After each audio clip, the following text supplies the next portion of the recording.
Hello and welcome to ChooseFI. Today on the show, we have another roundup, which are my absolute favorite episodes. So Ginger's back for another round of this. And this is a really fun conversation. We talk about both the pluses and minuses of paying off your mortgage, buying versus renting. I think Ginger and I both are in different life situations. And we kind of talk through a lot of these things, even amortizing your mortgage and kind of off the wall thoughts that I've had on that I've really dove into the numbers and looked at amortization schedules and hopefully put this into perspective that maybe you've never considered before. We talk a lot about minimalism and stuff and owning things, hitting credit card spends, and even just little improvements in life. And finally, we close with the ChooseFI local app that Jonathan has created that is really something special. And I think it's going to revolutionize what we have going on at ChooseFI. And hopefully, this is something that is really going to make a difference in the ChooseFI local groups and really the larger conversation of FI and being able to ask questions of our friends and experts. I think there's something special going on. So I think you're really going to like this episode. And with that, welcome to ChooseFI.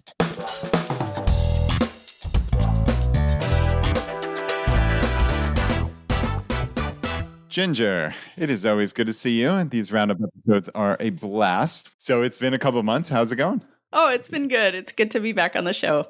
Okay, let's open with, I want to tell you about a YouTube clip that I was watching this morning. And It was titled something like 10 Reasons to Pay Off Your House Early. Okay. Do you know why I was watching this? I do not. Confirmation bias. Because I've made a decision and I want to be told that it's a good decision. So my husband and I are hopefully going to have paid off our house by the end of the year. So I am obsessed with this. I'm thinking about it all the time. I'm like going to my amortization calculator constantly to see, like, wait, if I put this much more, can I knock another month off? I know what we're doing is controversial, although I will say I've only been throwing extra at it for the last year and a half. Okay. And that was kind of my way to sort of mitigate maybe some of the, I know it's not a great optimized decision financially, but we didn't pay it off 10 years early. We're going to pay it off, 2 years early. So I'm really excited about it. And I kind of wanted to talk to you about it. And yeah, what do you think about that? Ooh, I love it. Well, first off, congrats. I think no matter what comes next, no matter what anybody is saying, yelling at you or whatever, I'm kidding, obviously. But in listening to this, that's fantastic. To pay off your mortgage is a huge accomplishment. And again, all jokes aside, I don't think personal finance and certainly FI, in my opinion, is about being perfectly optimized at all times. I think, sure, there's that tiny little sliver of people in our community who are always going to be the math nerds and the ultra optimizers. But I think most people are not really like that. We're kind of, hey, I'm optimizing for the sleep well at night test, right? And if paying off your mortgage makes you sleep better at night, then that's a massive win as far as I'm concerned. And it sounds like since you said, hey, we're only paying it off 2 years early, and B, you only started making these extra payments a year ago, it doesn't sound like a ton of crazy things went down here, right? Like this is just, hey, we decided to pay it off a little bit early, no harm, no foul. And I mean, you and your husband are going to have a celebration when that thing is paid off. So, I mean, that's my quick hit thought. I'm sure you have actual real questions and we can dive into maybe some actual analysis if we want or high level. But if you're looking for confirmation bias, I'll tell you, paying off the mortgage is not something, well, that's not entirely true. It's something that I went back and forth on when I did have a mortgage. And there were times where I did throw some extra money to principal every month for a couple years there. And then I decided, oh, you know what? I don't really want to do that. I have such a low interest rate. This doesn't make sense. But frankly, I vacillated with it just constantly. So I don't think there's really a right answer other than what's good for you. So yeah, I think just to summarize, a hearty congrats. That's really, really awesome. Yeah. I think about who I was 4 years ago, even. I specifically remember having this conversation with a friend about, it was the time during the vaccine lotteries. Okay. where at least our state was like, if you got vaccinated, then you were put into this lottery and you might win $100,000. Or I have no idea what Wow. the number was. But I remember we were all like, okay, we're going to win. So let's all plan what we're going to do with our $100,000. Okay. And so in these very fun conversations, paying off the house would always come up. And I was so firmly like, no, no, no, don't do that, you know. But then I think the closer that I have gotten to being done with that bill, like it really cranked up the emotional Yeah. intensity of that decision, where when it was farther away, I could be more rational, I guess, and I could optimize around interest rate. So I think for me, it was something about just getting closer to it. Like I said, if we didn't start putting money towards it, we'd still be done in a few years. So it wasn't that big of a deal. But getting closer to it, just like, oh my gosh, it feels so exciting to, this is the biggest financial goal we've ever had or worked towards. So I take your point, and for us, yes, it does feel like the right decision, and I have no no plan to slow down now. Yeah, Yeah. that's huge. And Ginger, I mean, I think you hit on something important there, which is this is supposed to be fun.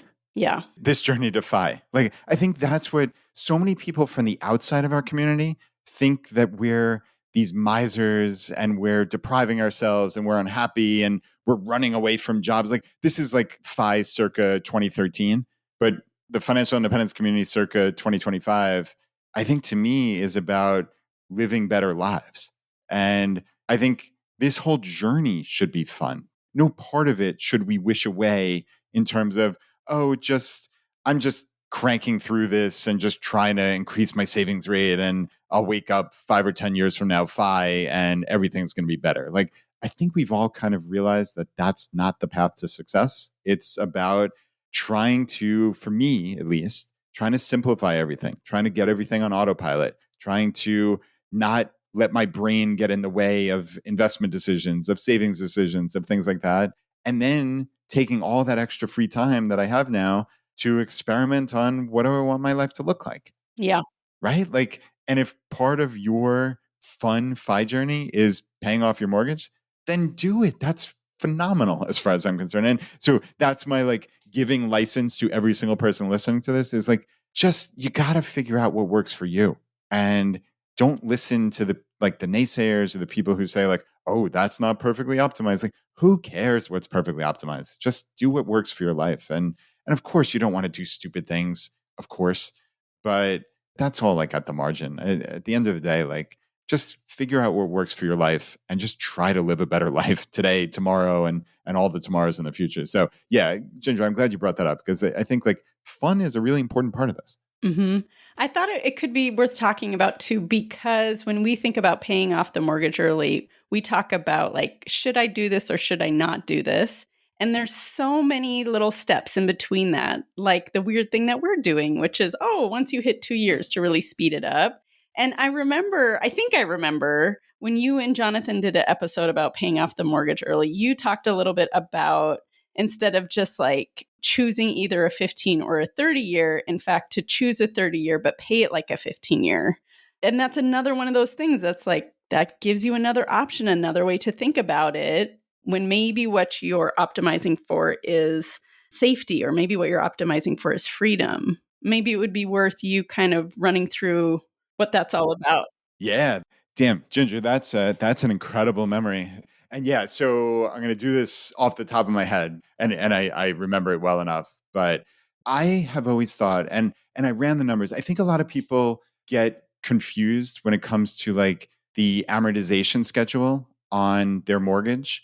And you hear this often with refinancing. So, oh, I'm gonna reset the amortization schedule, and I'm going to just then all of a sudden I'm going to start paying a whole lot more in interest on a percentage basis each month because I started my mortgage over. Well, that's true to a degree, but it's not the apples to apples comparison. So I'm going to get around to the 15 to 30 year, but I think it's a starker example when it comes to refinancing because again, that's the commonly held myth that, oh, you're restarting your amortization and that's just that. But what actually happens is the apples to apples would be, okay, yes, you refinanced. And now in most cases, when you refinance, it's because the interest rate went down. And also, just almost by definition, you've paid off more principal than your prior mortgage that you just refinanced out of. So your payment is actually going to be lower every month. Okay. And yes, just the way these amortization schedules work, you do pay a significant amount of interest every single month on a percentage basis. So let's say your mortgage payment is $1,500 a month. And you look at those first year or two, really first handful of years, you're paying somewhere 85, 90% of the principal and interest portion to interest, actually. So that's true. But the apples to apples would be, okay, actually take your old mortgage payment, the principal and interest portion, and continue paying that actually. So again, just for simplicity's sake, let's say your old mortgage payment on your higher balance, your higher principal balance, and the higher interest rate was $2,000 a month. And you've been paying it for, I don't know, 10 years, 15 years, something like that.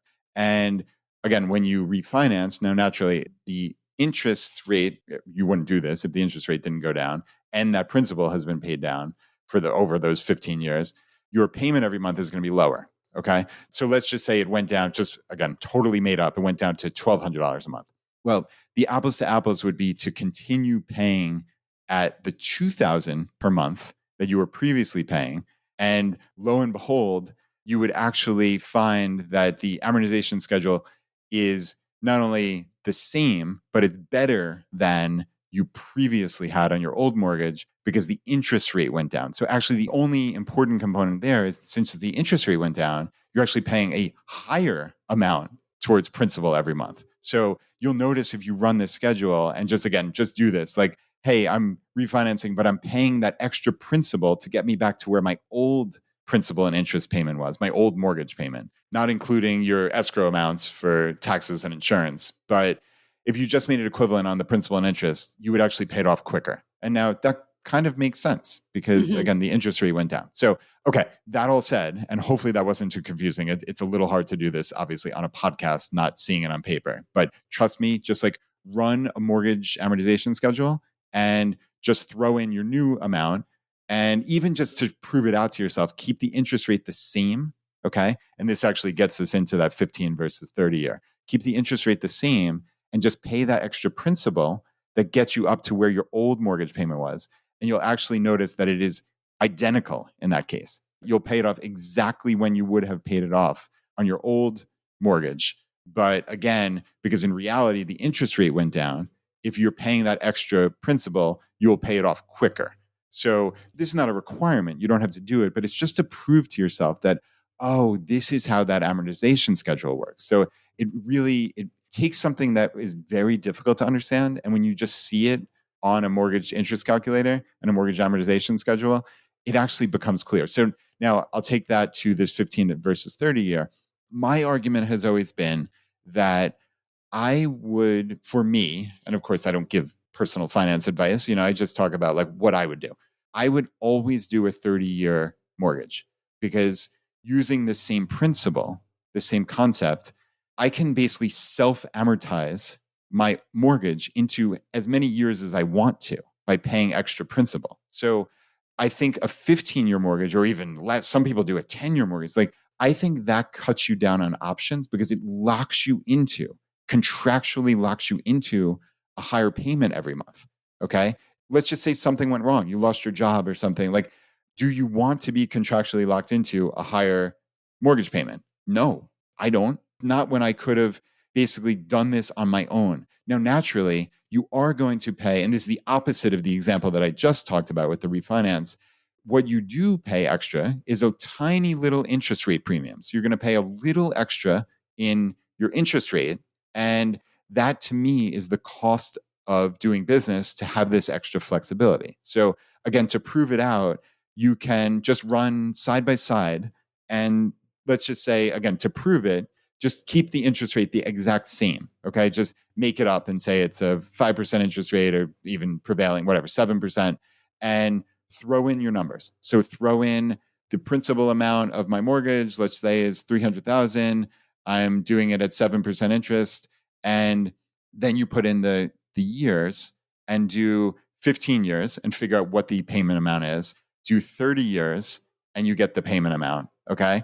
And then you just compare them. Now, naturally, the payment on the 15-year mortgage is going to be much more every month. Again, you're paying it off much quicker, but again, you're contractually locked into that, right? So, Ginger, again, I'm totally making these numbers up. I could run this, but it's actually relevant. We'll use the same numbers, right? Like that $2,000 a month for the 15-year mortgage, and we'll say it's $1,200 a month for the 30-year mortgage. Now, these are, again, totally made up numbers.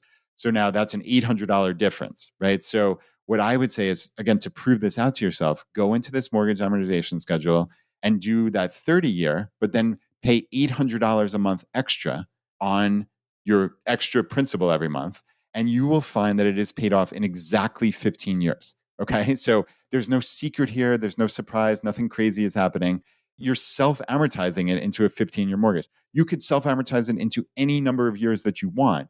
But again, to prove this point, it's just literally apples to apples. But now naturally, you are paying a premium. So the interest rate would be a little bit extra, right? So instead of it being 7%, again, making these numbers up, it might be 7.125 or 7.25 or something like that. So that's the extra premium that you're paying to get this extra flexibility. But to me, I think that's worth it. In my own life, I would always rather have my contractually locked in payments every month be dramatically less. And then I can self amortize this as quickly or as slowly as I want. And I can also go into and out of that, like as life changes and things come up. But I have the flexibility as opposed to I am stuck in this 15-year mortgage until I refinance or sell the house, basically. So I know that was a lot, Ginger, but hopefully I explained the two examples well. And I know it's interesting because in one case, the interest rate's going down, the other, it's going up. But nevertheless, like when you compare apples to apples, like you realize there are no surprises here. It's all the same math, but you're just that interest rate going up or down is what's actually changing. Yeah. And it's interesting to hear you talk about optimizing for flexibility, because I think about how that's what we did as well, but we kind of did it on the back end, where the reason that I started throwing more money at the house was that 2 years ago, we had this opportunity to maybe skip town for a couple years. We were going to do a thing. And as we were like trying to figure out the logistics of doing it, the house kept coming up as like, we have to have the house payment covered. And it was just such a disaster because there were pets and it wasn't like easy to just like rent it out. Yeah. And so even once that fell through and it was like, okay, we're not going to do that, just thinking about, because we always kind of have our minds on like, oh, should we leave town? Should we do something interesting for a few years? And thinking, okay, if our house was paid off and that huge logistical nightmare was like solved and whatever we did with the house, it would be okay. To me, I thought, okay, I'm going to lose some money, just like you were saying. I'm going to pay a price to pay off the house early. But to me, it's worth it for the flexibility of like, hey, if I want to do something interesting in a year, making sure that my mortgage gets paid is not going to be the thing that stops that from happening. Right. I like that. And yeah, again, like to each their own on how they consider different aspects of their financial life. Right. Mm-hmm. And I think, yeah, like you not having that mortgage payment, like if that helps facilitate you going on this trip of a lifetime or whatever this skipping town, opening up options is, like, if that's the difference, the make or break difference for you and your husband and your family, like, then that's great, right? Like for other people, it might just be, hey, look, we're not really locked into this particular house. And who knows if we're going to come back to Washington State, or maybe we move back to the exact location, whatever it may be. Like they might decide to sell their house if they're going away for 2, 3, 5 years, as opposed to letting it sit there, right? But again, I'm not saying this is the right thing to do. I think it's just how someone might look at it. It's like, okay, yeah, you paid off this mortgage, but you also have all that equity just sitting in the walls, in essence, inert, doing nothing. And there is an opportunity cost to that. Like that's an interesting concept when you think about like renting versus owning. And yeah, it doesn't seem like your house costs a lot when you have it paid off, especially. But let's say you have $400,000 in equity on a paid off house. Like, yeah, houses go up a little bit sometimes, but on average, a couple percent a year. But realistically, like you can't count on appreciation when it comes to houses. So if you had that $400,000 sitting in a high yield savings account earning 4%, that's $16,000 a year in interest income you'd get, which hey, if this adventure of yours was taking you to Portugal or Indonesia or something, like that might pay for a decent bit of your rent for for each of the years. So again, I'm not trying to tell you right or wrong or anything. It's just like all these considerations really factor in. And I think the cool part is it just comes down to your own life, Ginger, in this case, and your own life, you who's listening to me talking about this. And I think there's no right answer, but knowing all the factors, I think that's what matters most. Yeah. Okay. Let's talk about some other factors. Let's go back to, so a few weeks ago, I interviewed you for the Getting Personal series, and you mentioned that you are renting and want to keep renting forever and ever and ever because it's so great. And at the time, I was like, okay, we're going to have to get back to this because you felt so strongly about it. And we kind of glossed over it. But I wonder now that a little bit of time has passed, how that is sitting with you, or if you have more to share sort of about that. I don't know, maybe it's not a change of heart, but maybe it is. Yeah, it's a really good question. I'm glad you brought that back up. And yeah, that episode was episode 533. So yeah, Ginger, it's crazy that was almost 5 months ago, which is absolutely wild.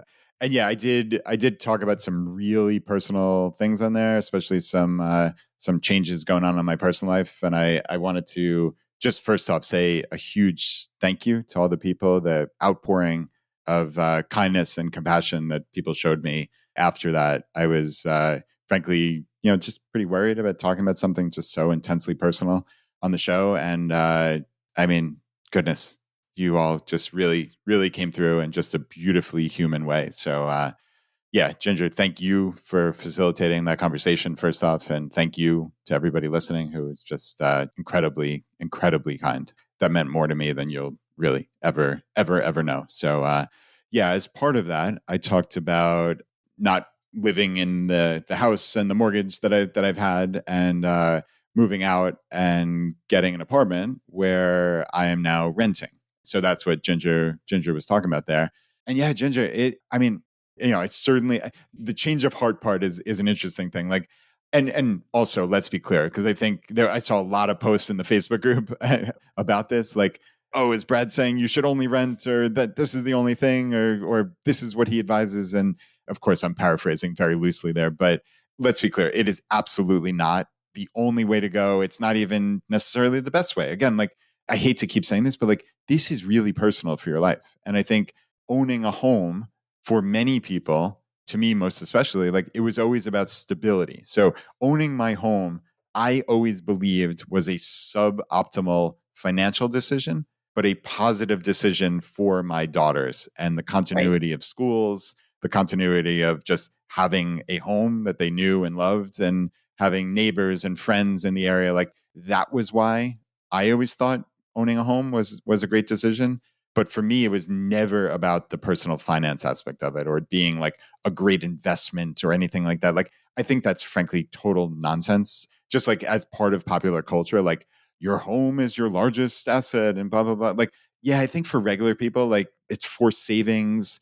It might be at the end of the day just through like sheer like backing into this their biggest financial asset after 20, 30 years. If you stayed in a home that long, I don't think most people do, frankly. But for most of us in the FI community, if we wake up 30 or 40 years from now and our home, the home that we live in, again, let's separate this from real estate investments, which are overt and specific and distinct. But if the home that you live in is your biggest financial asset and you're in the financial independence community, I suspect something has gone wrong, because like, I can't imagine like saving and investing over years and decades in the stock market or wherever else you put your money. Like, I find it hard to believe that would not vastly outweigh the amount of equity you'd have in your single family residence or your home, whatever that looks like. So I think that's kind of a red herring, for, if that's even the saying, for people in the FI community. It's just simply not the case. So that all said, yeah, I mean, Ginger, I love renting. I absolutely love it. I think it's the greatest thing.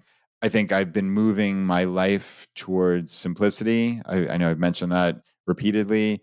Another aspect, interestingly, and this is not the anti-real estate show, let's be totally clear, but I actually have sold the rental properties that I owned in Georgia. Now, this is completely separate from this renting thing, but I'm just trying to simplify my life in every way possible. And there is just something really, really nice about, hey, the only thing that I'm on the hook for every single month when it comes to my living expenses is just that rent payment that I have to pay. And if something breaks, if anything goes wrong, it's not my responsibility. I'm not responsible for, I live in a like a little condo community where there's an HOA fee. I don't have to pay that. I don't pay for property taxes.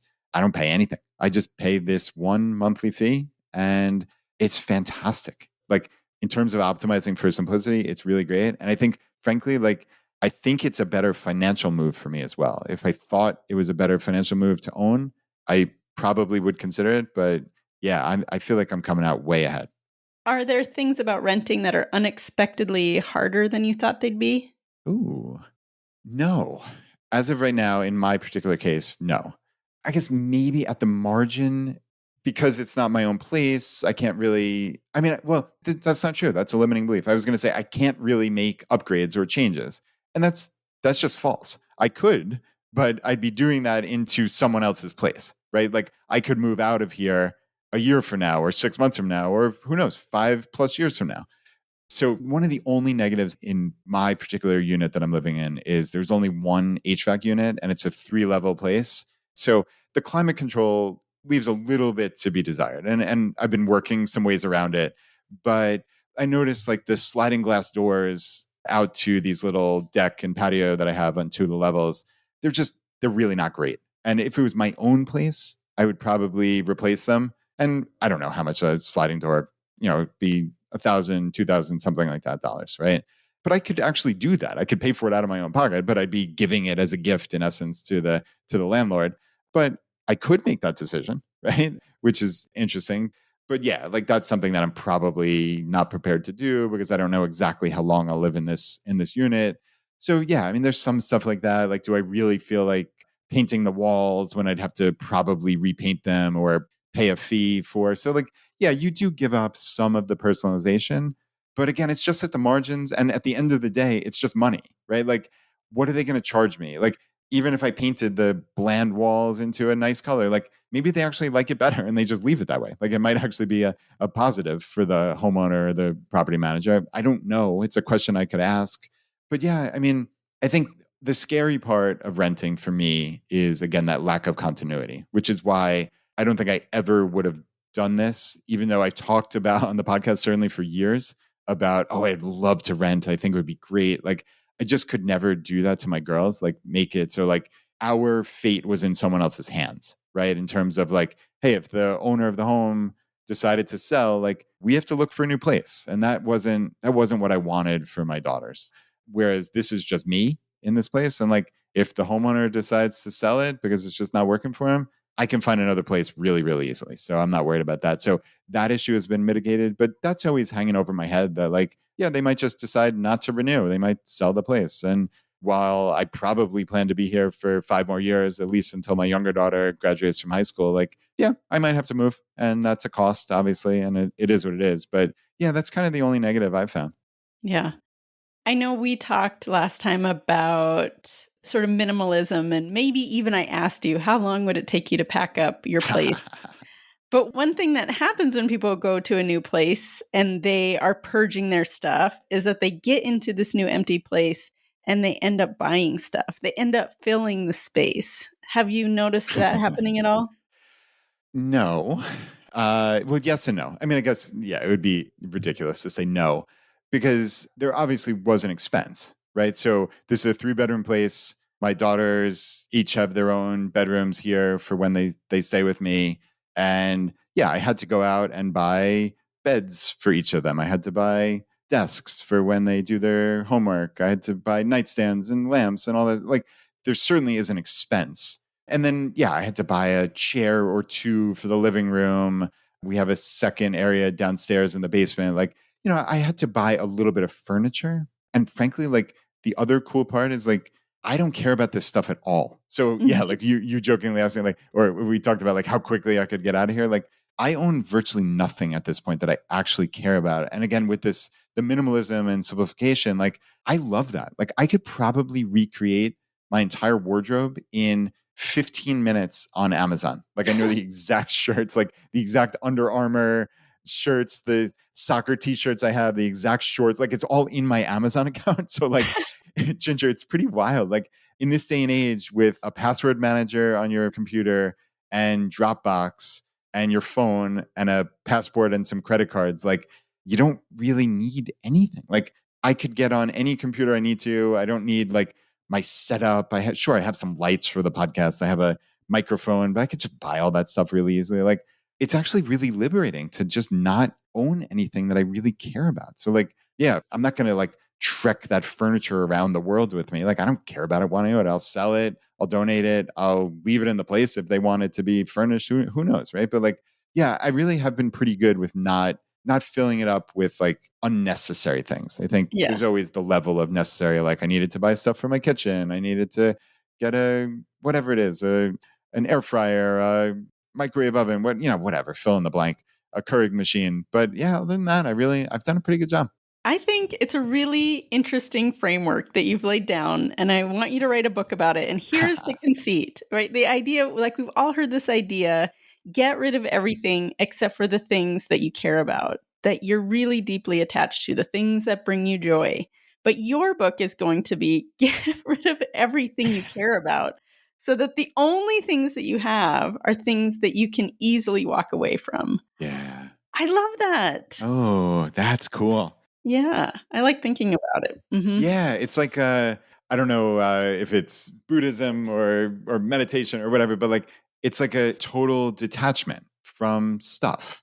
And it's not to say I don't own stuff. Again, I own some books. I own all the things that are necessary for a house. I have a nice piece of luggage that I just got. Like, but I don't care about any of this stuff. It's just money, right? Like if whatever forbid, like, I had a fire or something happened, or I got robbed, or, not that anybody would rob my place because there's literally nothing of any value in it. But I could literally recreate my whole life in a couple of clicks on Amazon. And that might sound weird to some people. I suspect there are people listening to this who are saying, like, Brad, that doesn't sound great to me. Yeah. Right? Like, Ginger, you might be one of those people. Like, that's wonderful. If that doesn't sound great to you, I'm not trying to proselytize and like say that this is wonderful, this is how you should live. Like, I'm saying this is how I'm living, and I find it really liberating. But Ginger, what are your thoughts? I don't know. I have to think about it more. That's why I want to read your book about it, because I mean, we've kind of talked about how I kind of lean that way in terms of I really want to be less attached to my things. I'm constantly getting rid of stuff. But at the same time, as I hear you talking, I'm like, yeah, there is something about it that doesn't sit super well with me in terms of I think of like, oh, well, there's some, I don't know. Yeah. There's something about those things that I have chosen. I mean, I guess it's just the idea of attachment, right? But there's some messiness there that feels alive to me. And so that's why I feel like, oh gosh, I kind of have to think about it more, because those things are also attachments to the people that I love and to experiences that I've had. So I'm not sure. Yeah. I lean that way, but I'm not ready for the fire yet. Yeah. And that's perfectly fine. And yeah, let's hope there's no fire. Obviously, I'm not wishing for that. Let's be clear. But yeah, like I think it's okay. And I think Yeah. that's a fun part of this conversation, is to figure out like, hey, where am I in life now? Like, what do I think about my stuff? Like, do I want more stuff? Wanting more stuff is not a bad thing. It's really not. And I'm not saying you're necessarily wanting more stuff, but like if you're listening to this and you're saying like, hey, this stuff brings me joy. It brings me happiness. Like I'm really carefully cultivating what comes into my life, and I want a net increase in wonderful things that I value. Like that's really great, but do it with eyes wide open. I think like if you're doing it that way, that's great. But if you're just buying haphazardly, I think that's the intentionality, Ginger, that we're constantly talking about here at ChooseFI. Is if you're living a life of intention and you're being specific and you're really thinking through purchases, then you can't go wrong with those purchases.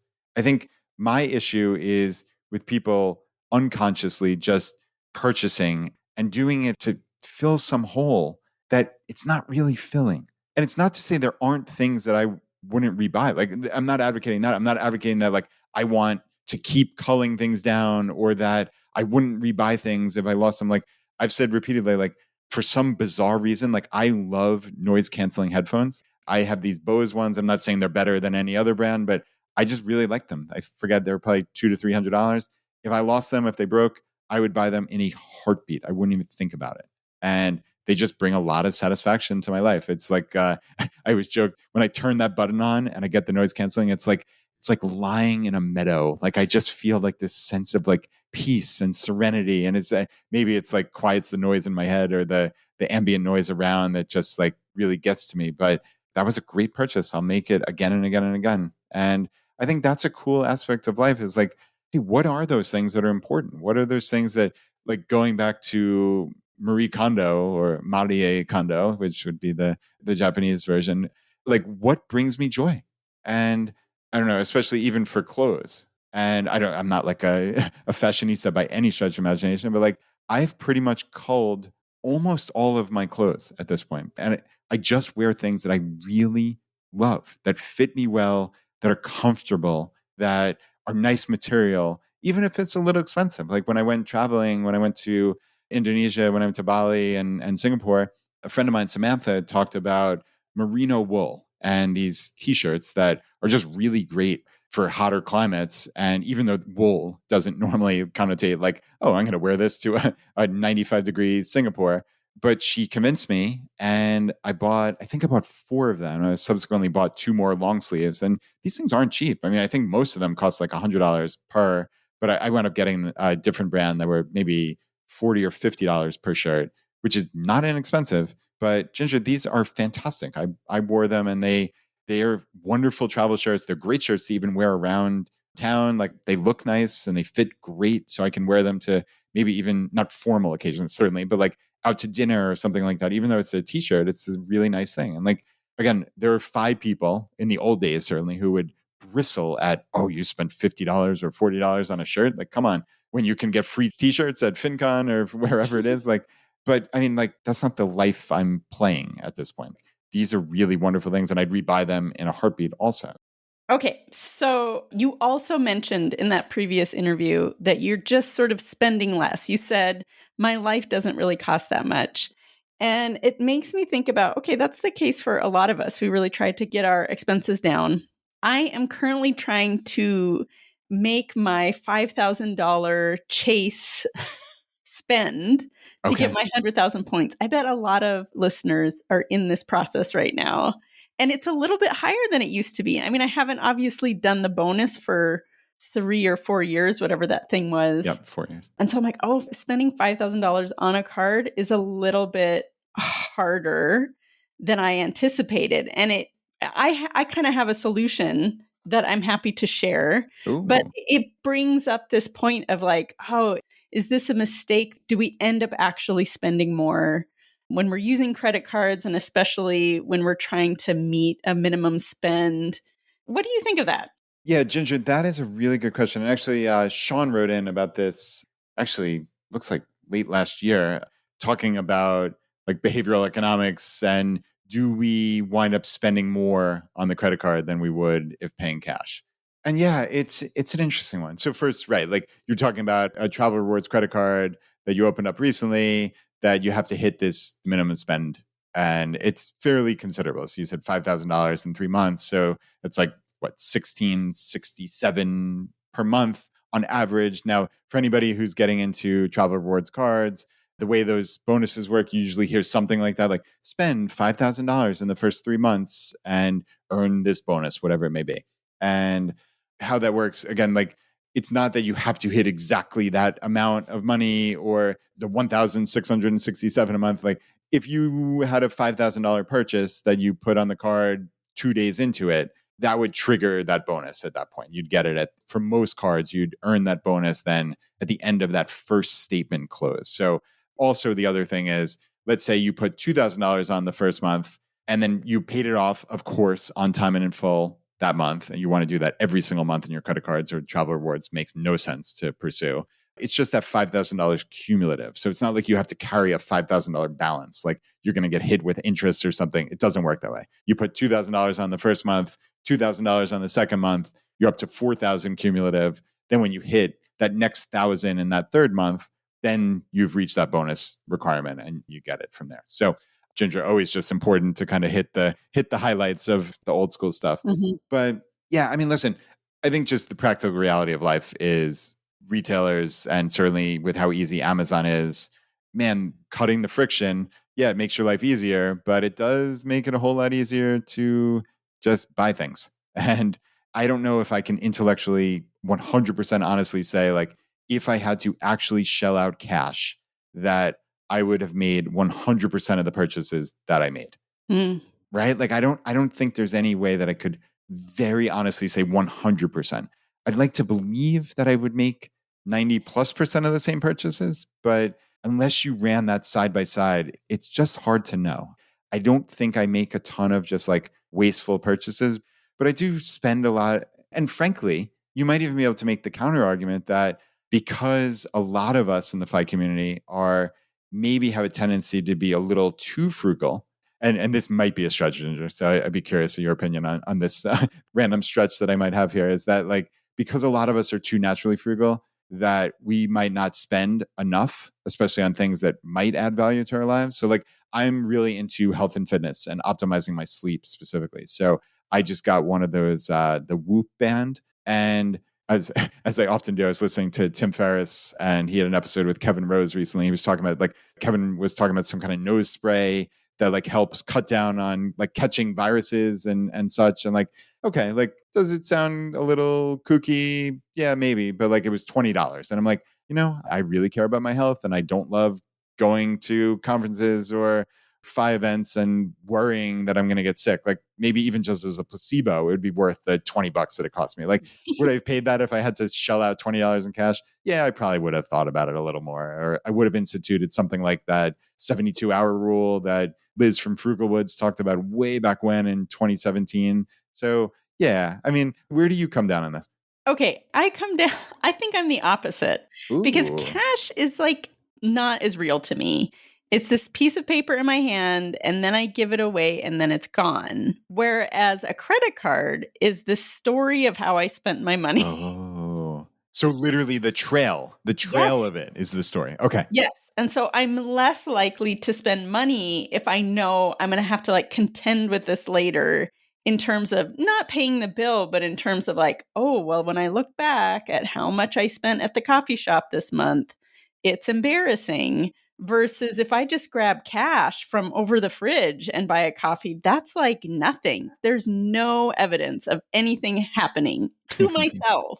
And so for me, I don't think the cash versus card like works in that way, because to me, it's about the trail. But I do worry a little bit about meeting the minimum spends, because I notice my thoughts around it where, oh gosh, I have this big bill. But then I almost feel relief. I'm like, oh, I'm I'm in this period where I have to hit my 5,000. So great, take my money. And I'm not so naive to think that there isn't something like not great about, like, maybe I am spending more than I would.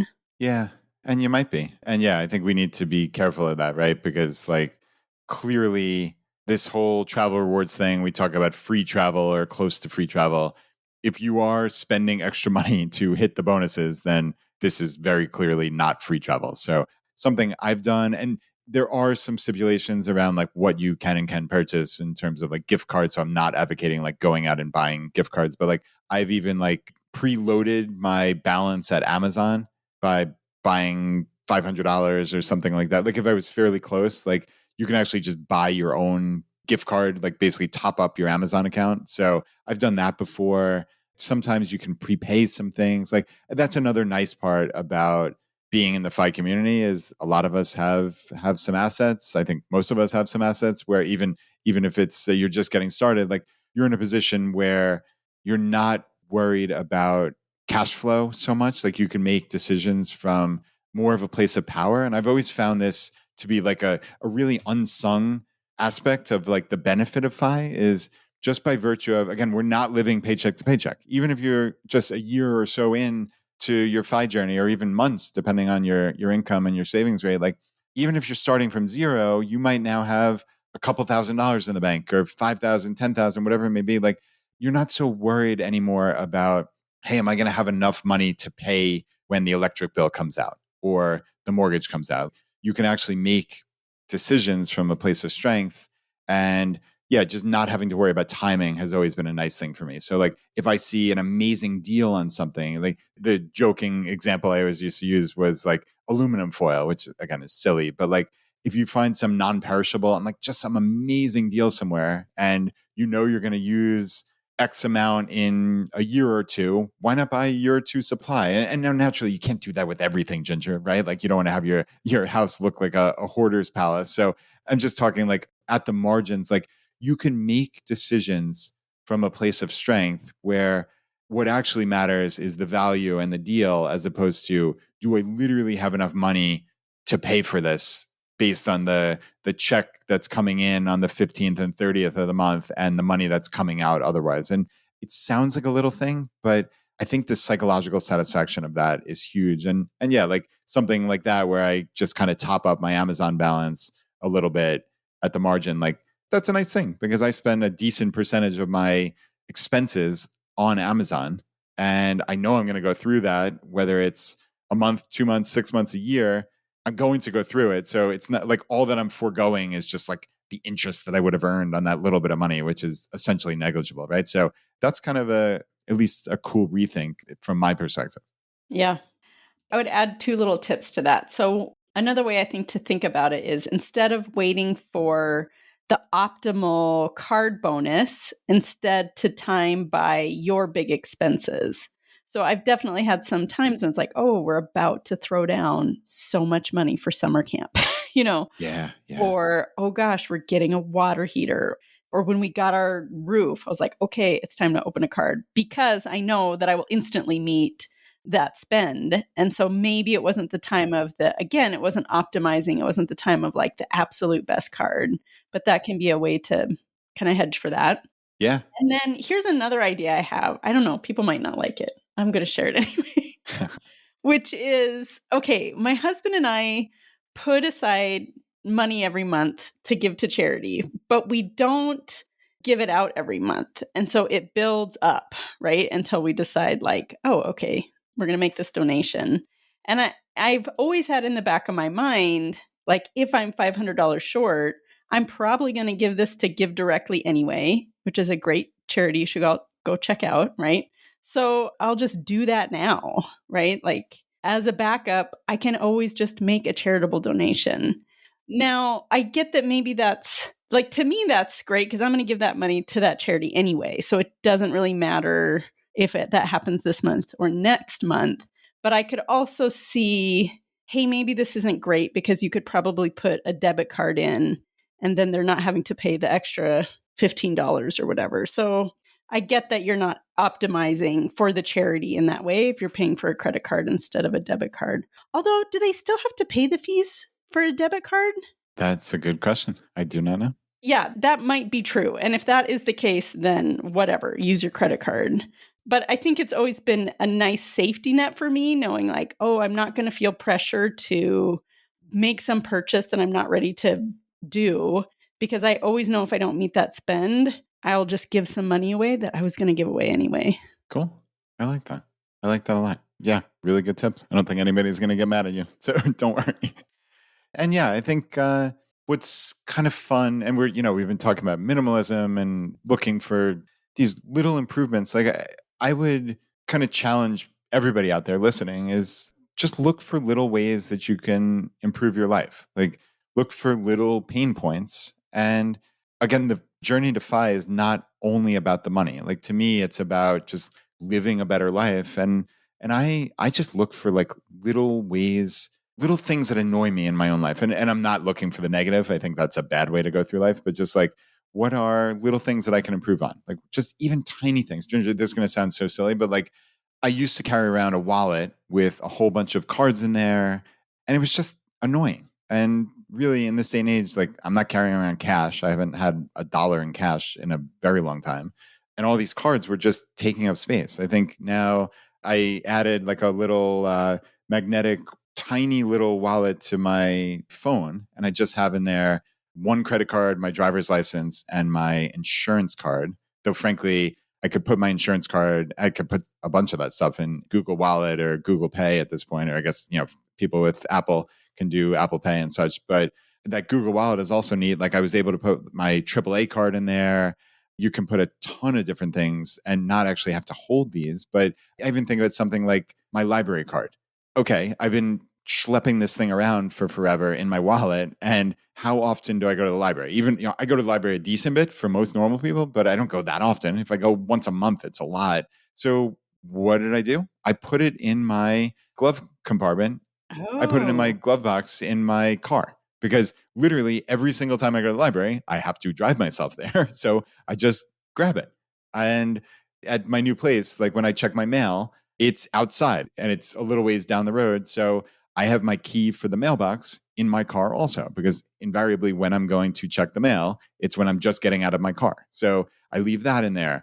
But yeah, and Ginger, like again, these tiny little things, like I now just walk around with all I have is my phone and this tiny little magnetic thing that's attached. And even frankly, sometimes that's a little too big. And I just like hold the magnetic thing in my one pocket, my phone in my back pocket, and it fits perfectly in these shorts that I have. Again, with my recreating my wardrobe. I got 5 pairs of these athletic shorts off Amazon, and they're fantastic.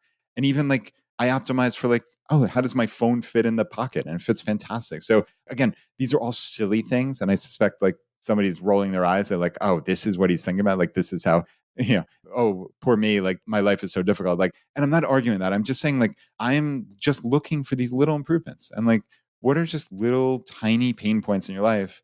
And how can you look for like just a little workaround that you might not have thought of because you've done it this way forever? I've always Yeah. carried my library card. I've always carried a keychain with 7 different keys on it. And like, I don't need to do that anymore. Like, the pool for my community here, like the pool's only open for a couple months in the summer. I don't need to carry that key all year round. So I leave that on the same keychain with the library card. So it's just these little things.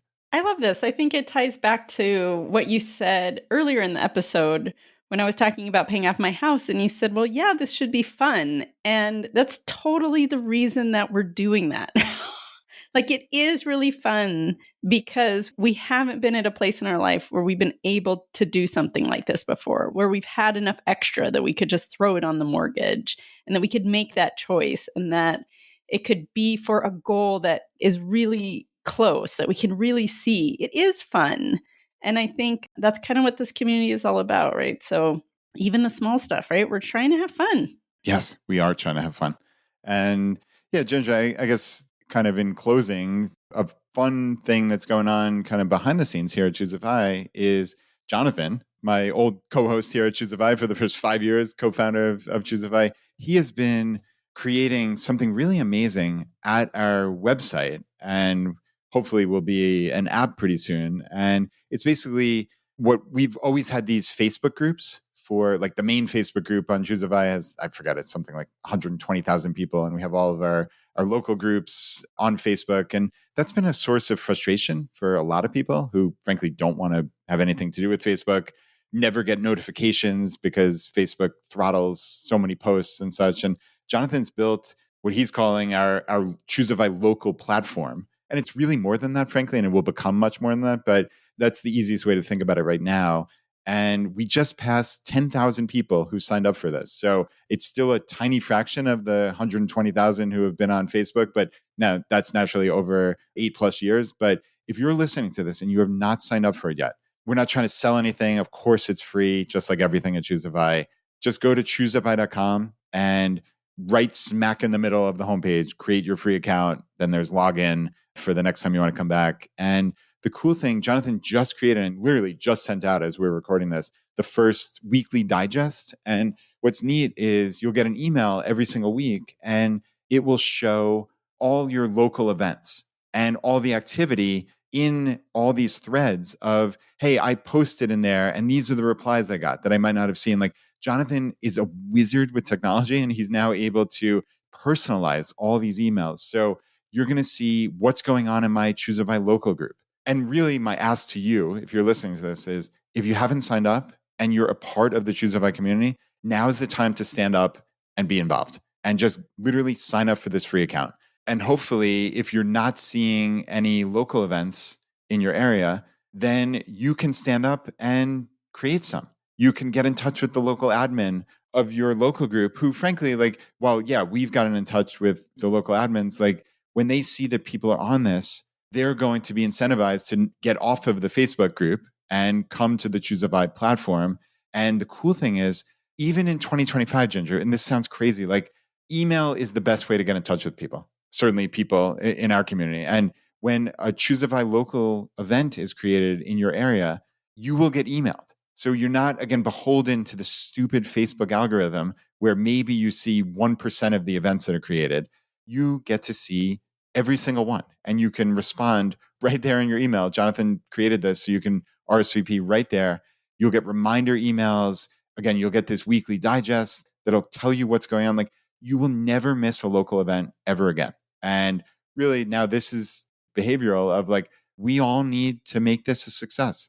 Jonathan built it, and we need to create these events in the local group. So please, admins, if you're listening to this and you don't know how to do this or need some help, just reach out to me, feedback@choosefi.com. If you are in a local group and you haven't had an event recently, like, create one. Again, you could reach out to us. You could stand up and say, I want to be an admin. My local group has kind of gone dormant after COVID and whatnot. Like, I want to stand up and be an admin. Please, this is the time. So we have built it. We've built something that I haven't built anything. Jonathan's built it, but I'm really proud of this. And I think it's something really, really special. But at this point, we need you. We need you to get in there and comment on threads, create threads, ask questions. We're going to have a lot of ability to have our amazing friends and experts answer all the questions. It's going to be this flywheel where we're getting more really wonderful, involved questions about FI, about the journey, about different aspects, real estate, and who knows, health and wellness or sequence of returns. Like, when you ask a question and you can get a world-class expert to answer it, again, this flywheel of we're going to get more questions come in. We're going to be able to send more of these out in this local digest. So you're going to see, oh, wow, Chad Carson answered this question on real estate, or Karsten answered this on safe withdrawal rates. I'm promising this. I've spoken with them in passing, but Cody Garrett is going to answer tons of questions as a CFP. Like, you're going to be able to get this, and like, there's something really special going on, Ginger, and we're at that inflection point where now's the time. It's been built, and we need people to come in and just get involved. And I think that's what the ChooseFI community has always been great at, and has just been astonishing over the last 8 years. And I've never seen a community like this. And I'm just really excited that we've finally been able to build something that is good enough for the FI community. And not only is it good enough, I think this thing has huge potential. Yes, Brad, actually joining the new site has inspired me to go to my first meetup. Ooh. Yeah, we haven't even talked about that. So I do think, because I just never went to the Facebook site for a lot of different reasons. And so I think for a lot of us, this can be a really clear, like, now's the time, like Brad said. So hop on there and see what's going on in your local group. Oh, I love that. I absolutely love that. And yeah, it's just neat. I've seen so many of the local groups have just a ton of activity recently. And yeah, it's just great seeing a lot of these case studies. I know someone reached out to me the other day. He went to his first ChooseFI local group, and it was actually the one that my brother runs in Wisconsin. And he's like, here's a picture of our group. You might recognize one of the people. And I'm like, oh, there's Scott. This is wild. So yeah, just really, really cool stuff. Yeah, I think the local groups have always been the heartbeat of ChooseFI, and I think this is really going to make a difference. So, all right, Ginger, as always, we never know where these roundups are going to take us. I think this is a really fun conversation. I think we covered a lot of interesting things, food for thought for a lot of people to really just kind of look at their own lives and think about, how does this impact me? All right, until next time, thanks for being part of the ChooseFI community, and thanks for listening.